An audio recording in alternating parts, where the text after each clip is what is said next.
I can't enter this space without getting those sense of the smell or the chills I have from the 9 months I spent down here.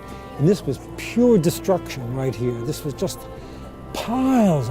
Imagine 100 stories of building. Imagine if that building fell here.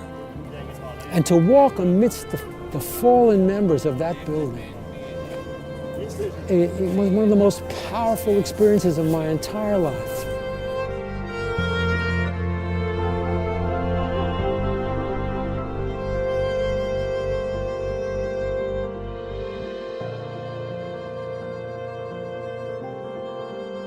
I didn't have a plan of what I wanted to do. All I knew is that when New York City was attacked, as a native New Yorker, I wanted to help in some way. But really, by the time people were allowed to come close to the site, all of the necessary jobs were taken. People who were moving steel, construction workers, engineers, all of those people who were doing the searching, those positions were filled. So what could a citizen, a normal, ordinary citizen do? I was lost. I didn't have an idea, but something happened to me while I was visiting the area in the immediate vicinity of the towers. I raised my camera, and a policewoman behind me said to me, "Hey, no photographs allowed, buddy. This is a crime scene." And I remember being shocked and thinking, wait a second, the crime scene's in there. This is the public space. You can't tell me not to raise my camera.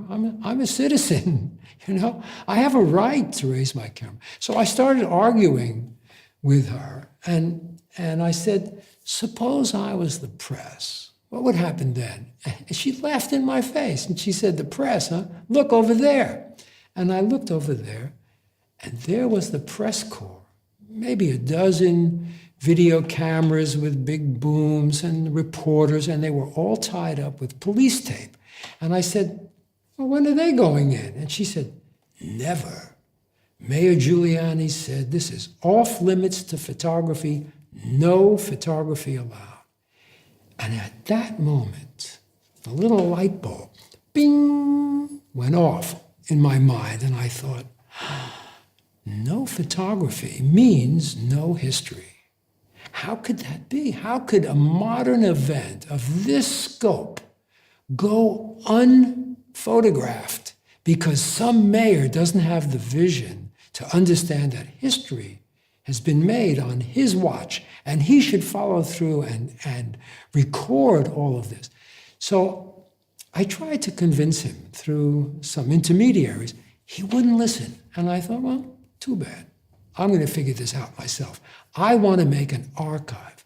And in a way, I found, in a moment, I found my usefulness came from all the years I've had of editing photographs, mine and sometimes other people's for books that I did. And I knew my way around an archive, and I knew how to build an archive, and I thought, okay, that's what I'll do. I'll make the archive.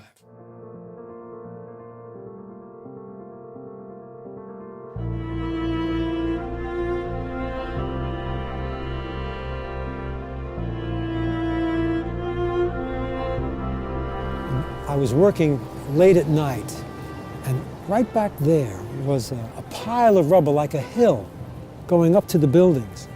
And I had to make the shot I wanted, I had to make from that point. But when I looked up there were 11 policemen sitting on chairs up there. And I thought, oh shit, that's my spot. What am I going to do? They're going to throw me out. So I walked all the way up the hill, and when I got to where the cops were, they were sitting on chairs. All the chairs had fallen out of the building. And I walked up and I sat down on somebody's lap. And I said, hey, you guys are in my spot. And they all got up and said, oh, wait a second, what are you doing? And I said, I'm the history photographer. I'm working for the Museum of the City of New York. I'm making a document about everything here. And they said, yeah, we got to do that. This is for our kids and for our grandchildren. We need the history. And I said, yeah, but the mayor says no photography allowed. And they said, screw the mayor. We need this for our history, and we're going to protect you. And from that day on, for the next 50 days, these 11 detectives from the arson explosion squad, they took care of me. Anytime some cop threw me out, they said, hey, he's with us, you know.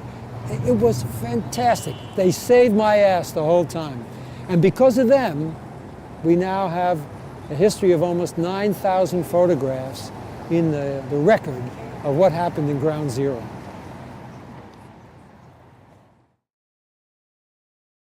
So my point is, sometimes chance provides you with an opportunity to do something bigger than yourself, outside the scale and scope of your ambitions. But it's those moments that drive you. They allow you to become the person you can become. And that's the secret of any art form. If you reach out beyond what you think are your limits, you extend and expand yourself through whatever medium you choose, be it photography or music or dance, whatever it is, when you try something, you become the next version of yourself. And the problems that you have to solve to do this thing you've tried to do are the problems that enlarge your capacities. So it's a growth leap that you're capable of making. And you know, when 9/11 happened, I was 62 years old. And the work that I had to do really was for a much younger person.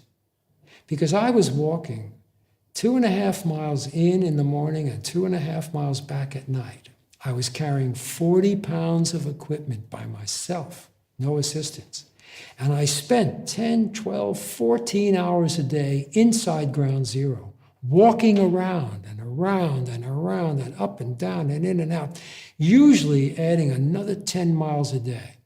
So I was walking, let's say, 15 miles a day, carrying 40 pounds of equipment in a dangerous place that was full of toxic chemicals and fumes. It was on fire, it was exploding, and it had sharp knives sticking up everywhere. And this 62-year-old guy was wandering around in there making photographs by myself. It was a kind of passion that I had that really consumed me. And really the benefit was that by doing this demanding work at my age, I felt young again. Photography and my commitment to doing this for the people of New York made me feel that same thrill I had when I started in 1962 as a 24-year-old kid. Photography was like food. I had to have it every day. And here I was again at 62 years of age, doing the same thing, going out there and seeing. So think about this. A project comes to you, whether it's something you decide on yourself because you love it, because it's the lake you grew up on, or it's the church you belong to, or it's the interested people on your block that you want to make a portrait of in the long term. Any kind of project that comes your way, if you go into it open-hearted with all of your energy, you'll find incredible things that will teach you, inspire you, carry you along, and ultimately shape the artist that you're capable of being.